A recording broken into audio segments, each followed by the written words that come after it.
Welcome to our session on analyzing artificial intelligence failures. Today we are discussing the comprehensive evaluation process that must happen immediately following any unexpected system issue or security breach. In your day-to-day professional life, mastering this process transforms you from someone who just reports problems into a leader who solves them. You can use this exact framework to hold third-party software vendors accountable and ensure your organization does not waste money fixing the same vulnerability twice. When a failure occurs, we conduct what is known as a postmortem to uncover the root cause. This is a detailed autopsy of the event designed to identify specific areas where the technology or the surrounding processes need upgrading. We must treat the artificial intelligence system like a multi-stage assembly line and inspect every single checkpoint. Let us walk through the 6 mandatory audit areas you must investigate. First is data preprocessing. This refers to the stage where raw information is cleaned, formatted, and organized before the system ever uses it. If the input data is flawed, the final decision will be flawed. Think of it like a municipal water treatment plant. If the initial intake screens fail to remove large debris, the downstream purification filters will clog and fail. We have to check if the initial data sorting mechanisms were functioning correctly. Second, we evaluate security controls.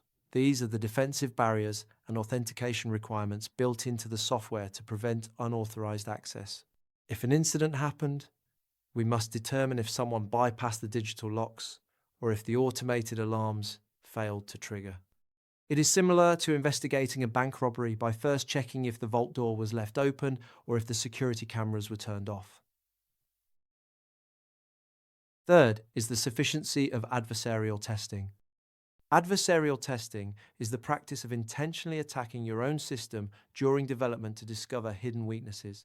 We need to ask if those simulated attacks were aggressive and realistic enough before the software was launched. Imagine building a new public bridge and testing its strength. If you only drive small passenger cars over it, that is not sufficient testing for a structure that must hold freight trains. We must verify that the stress tests matched real-world threats. Fourth, we examine data input and output controls. These are the strict rules dictating what specific formats of information can enter the system and what acceptable results can leave it. If the system generated a harmful response, we need to know why the output filter did not catch it. Consider a factory producing canned goods. Input controls ensure only fresh ingredients go into the machine, while output controls use metal detectors to ensure no contaminants end up in the final sealed cans.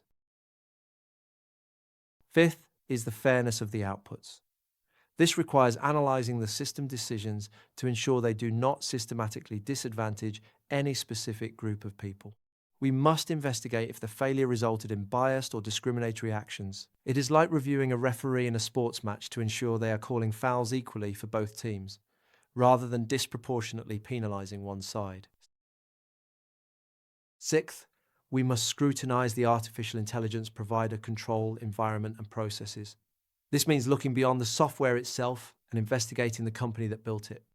We evaluate their internal management, their employee training, and their safety standards. If you get food poisoning from a bakery, you do not just throw away the bad pastry. You send a health inspector into their kitchen to check how they store their ingredients and clean their equipment. By thoroughly investigating all these areas, an organization can shift from a reactive posture to a proactive readiness posture. A reactive posture means you are always scrambling to clean up damage after a crisis has already hit. A proactive readiness posture means you use the lessons from one failure to build stronger defenses, update policies, and anticipate future threats before they materialize.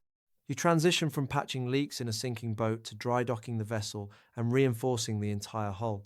This comprehensive approach is the only way to minimize the financial and reputational impact of future incidents. To summarize, a post-incident review is a necessary investigation into system failures.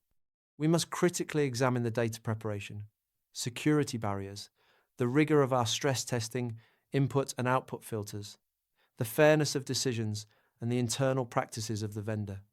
Using this data helps us build proactive defenses to prevent future emergencies.